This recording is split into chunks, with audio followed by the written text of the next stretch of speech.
Assalamualaikum warahmatullahi wabarakatuh. Kami dari kelompok 5 akan menjelaskan tentang kajian hukum terhadap kartel minyak goreng di Indonesia. Sebelumnya izinkan saya untuk memperkenalkan diri terlebih dahulu. Saya Ferry Fernando sebagai moderator. Saya Muhammad Baru Sidik. Saya Fajar Ilham Saputra. Saya Helmi Putra Wirata. Nama saya Bagus Pamungkas. Untuk pemateri pertama akan dijelaskan oleh saudara Fahrul.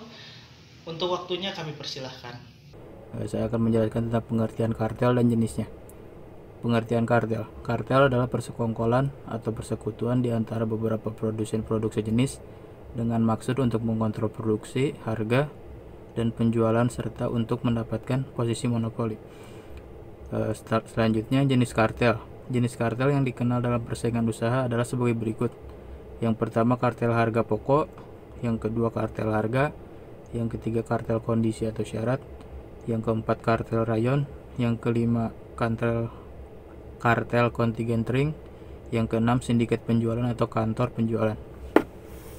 Selanjutnya oleh Mas Fajar. Macam-macam aspek kartel. 1. Aspek pelaku. Yang dimaksud dengan aspek pelaku di sini adalah subjek hukum yang dapat dimintai pertanggungjawaban atas pelanggaran kartel yang dilakukan. Tidak semua subjek hukum dapat dikenakan pasal ini, sebab pada pasal 11 ini merujuk pada subjek hukum pelaku usaha, baik itu orang atau badan usaha yang melakukan kegiatan ekonomi. Yang kedua, aspek perjanjian. Yang dimaksud dengan aspek perjanjian yang akan dibahas di sini adalah terkait dengan bentuk atau cara dari perjanjian tersebut dibuat dan substansi dari perjanjian tersebut. Yang ketiga, aspek monopoli dan persaingan yang tidak sehat. Yang dimaksud dengan monopoli adalah pemusatan kekuatan oleh satu atau lebih pelaku usaha yang mengakibatkan dikuasainya produksi dan atau pemasaran atas barang atau jasa tertentu sehingga menimbulkan persaingan usaha tidak sehat.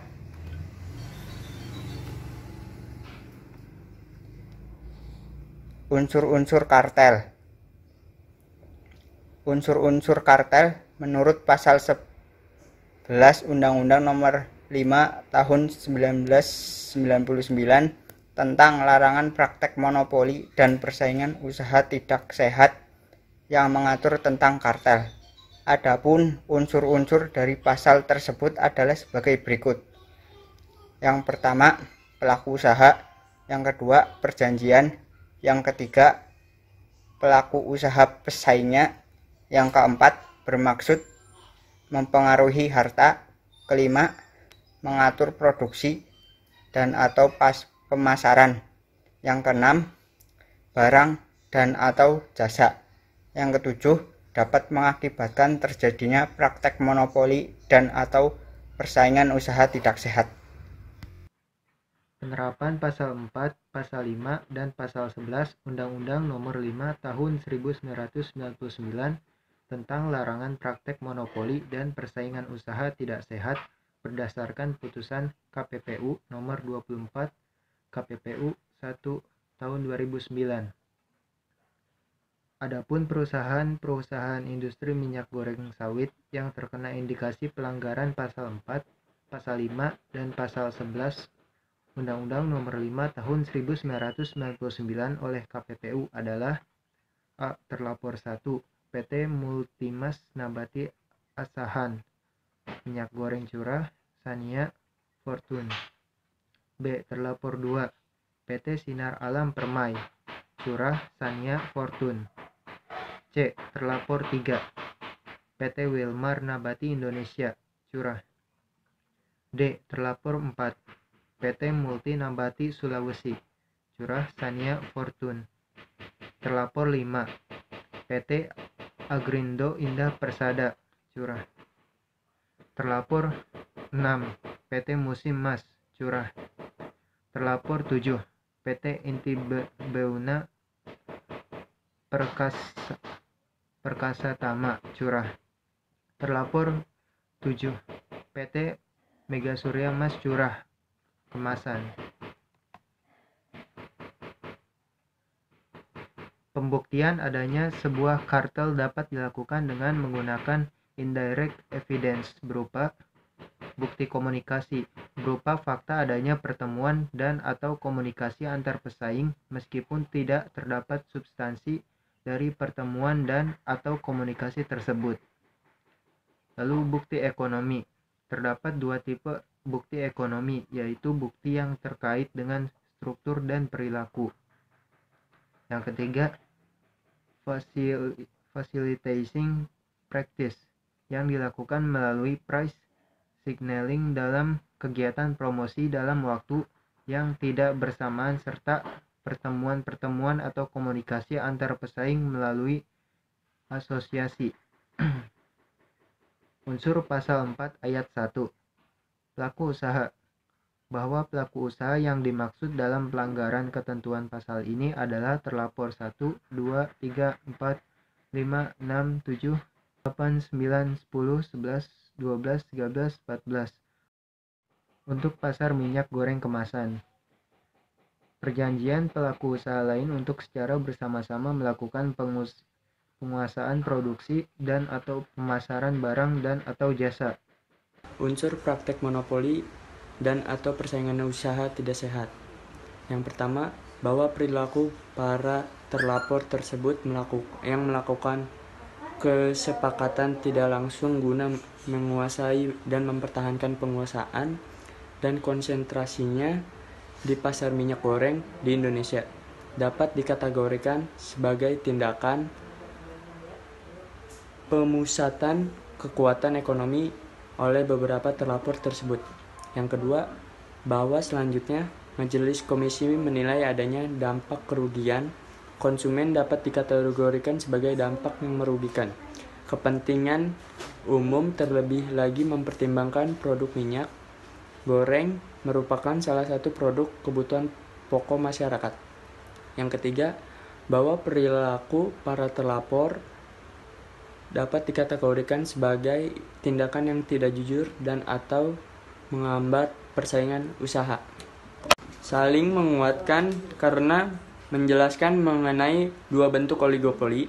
Majelis Komisi berpendapat ketentuan pasal 2 ayat 4 Undang-Undang Nomor 5 Tahun 1999 bukan satu-satunya, namun dapat dijadikan pula pintu masuk adanya dugaan pelanggaran pasal 4 Undang-Undang Nomor 5 Tahun 1999.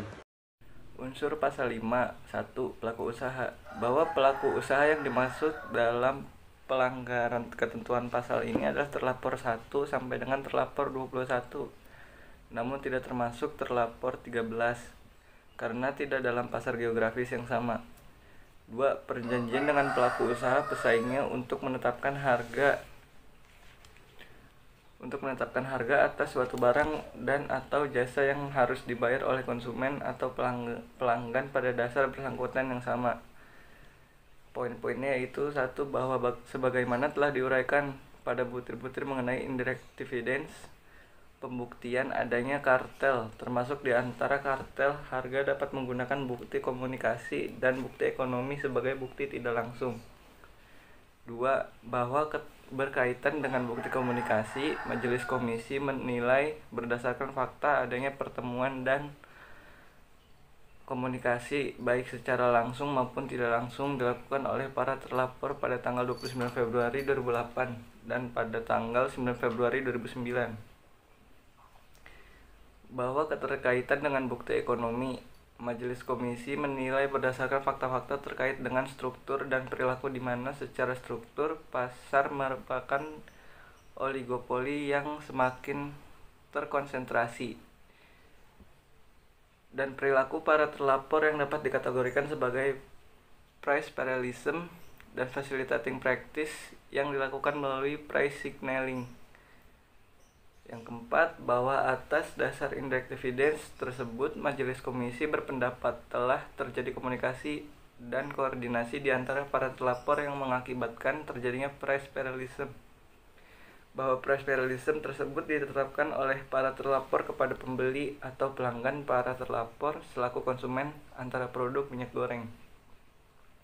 Yang terakhir, bahwa atas dasar uraian tersebut Majelis Komisi menilai komunikasi dan koordinasi dengan didukung bukti ekonomi tersebut dapat dikategorikan sebagai perjanjian yang dilakukan oleh pelaku usaha yang bersaing, dalam hal ini para terlapor, untuk menetapkan harga minyak goreng yang harus dibayar oleh konsumen atau pelanggan pada pasar bersangkutan yang sama. Lalu dilanjut dengan unsur pasal 11. Perjanjian dengan pelaku usaha pesaingnya yang bermaksud untuk mempengaruhi harga dengan mengatur produksi atau pemasaran suatu barang dan atau jasa.